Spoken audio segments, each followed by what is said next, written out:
Hello, welcome to the sideboard one last time here at the Star City Games Modern Open in Columbus, part of the SCG Tour, brought to you by Ultimate Guard and Carnox chairs. Dom, you're very familiar with these. You're very familiar with winners interviews now. 3 times this year, 3-time trophy winner. Yes. Congratulations. Thank you. I'm trying to put the Karn in Carnox chairs here, and I figured playing stock Mono Green Tron, you weren't going to give me a deck tech, so this is the only way I could get in here and have some quality time with you. Not a bad way to go.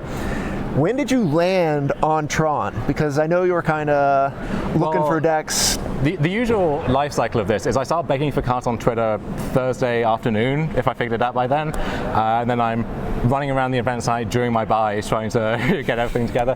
But I thought Tron would be a good call for this tournament because people know, or at least should know, that Hogak is for real. Last weekend I played it in the Team Open in the Modern seat in Philadelphia, and it felt like people had just forgot that both Dredge and Hogak even existed. I didn't think that would be the case this weekend. I figured people would have their ley lines, their rest in pieces, their just decks that are fundamentally solid against Hogak insofar as you can be. And if you look at all of those decks, there's a common theme. You know, Jund, Urza, the blue-white decks that people are playing, they're all very soft on Mono Green Tron. And I don't mean Eldrazi Tron. That deck is an embarrassment. You know, when you play Tron Piece into Expedition Map and your opponent just winces and lays back in their seat, and then you play Eldrazi Temple Madhavi Shaper and they visibly and audibly sign relief, you know you're doing something wrong, or you should. Just let that be a lesson. But a lot of those decks not only are soft to Tron, but they've made themselves even softer to Tron. So you look at the blue-white decks, they don't have a ton of Stony Silences anymore. Or you look at the Jund decks, I know Jerry Thompson for the PT suggested just cutting Fulminator Mage because why devote 4 slots to a matchup that you're probably going to lose anyway. So those decks are making themselves much softer to Tron, and Tron is just a very powerful deck. You know, it's maybe the mainstay of Modern at this point. If you bought a Tron deck back in 2012, you can be playing it today in 2019 and it's still been very good in the interim. Yeah, you've been crushing everyone for years on end, dodging all the bans. Hogak talk of the weekend. Yes. Obviously was a huge player at the Mythic Championship, huge here as well. Top 4 or top 8, 4 copies. You took down 2 of them on your way to the title. Yeah.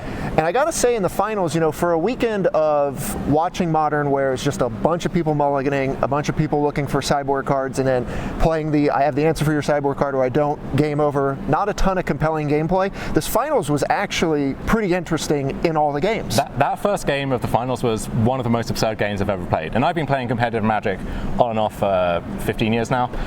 So yeah, I was just kind of in a daze during that entire finals, but somehow emerged on the other side. Like, I thought that game too as well. I thought I had that one sewn up, but I was saying to him as I put the 2 lane in play, like, I can see the route where you win this game, and it was pretty obvious. Just turn 1, 2-1, turn 2, make some more guys, and just start attacking. You know.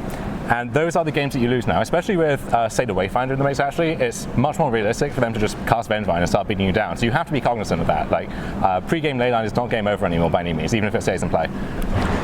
What's it feel like this year to kind of pop up, new to the tour? You've been in 5 finals, 3 wins already, all in the Modern seats too. I mean, obviously one was a Team Modern, but Amulet, victory, Hogak, old school version victory, and now Tron. Yeah, we had the KCI team finals in Columbus as well. You've done all the busted stuff.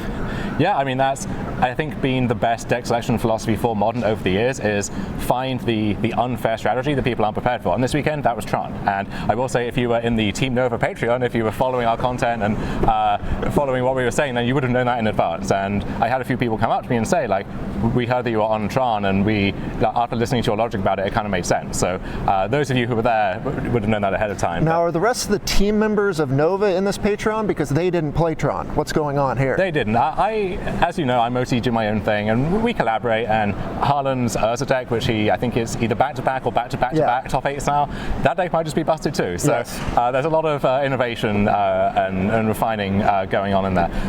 But to get back to your question, it's been a wild ride, honestly, and it was here in Columbus that this whole adventure started back in January.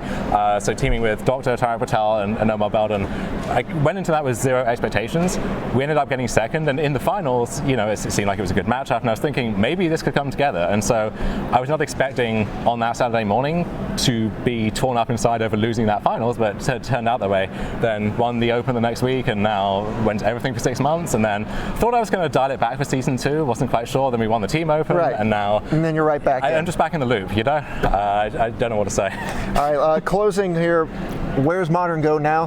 Do they have to make a move? Do they have to do something to Hogak immediately, or? Well, after these results, I would look at Tron. I ban Expedition Map, ban Ancient Stirrings. You could ban Commune with Dinosaurs just to be safe. But yeah, Hogak needs to go. I think you can tell from the statistics that we saw the MC, where despite all the hate, it had the best conversion rate, the best sampling. I think it's the 8-2 or better deck list. It's just a warping force in the format. And even if the format moves to a point where it's not winning as much anymore, it's because people have main deck Leyline, or they have 8 graveyard hate cards on their sideboard, and those won't even be good enough sometimes. So it's taking the worst excesses of Modern and the things that people always denigrate about it and pushing those to the extreme. And so for that reason, it needs to go. Still not really happy that Tron is in the format. That's not too fun to play against either, finals aside. But yeah, I think I would be shocked if Hogak is still there after the next announcement.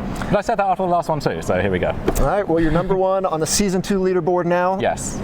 You were there last season as well, but this season I hope you have a strong close of the season. And either way, you're Player of the Year race, strong candidate. But it's good to be king once again. Congrats once again. Yeah. Dom, Harvey, going to send it back over to Patrick and Cedric to close it out here in Columbus.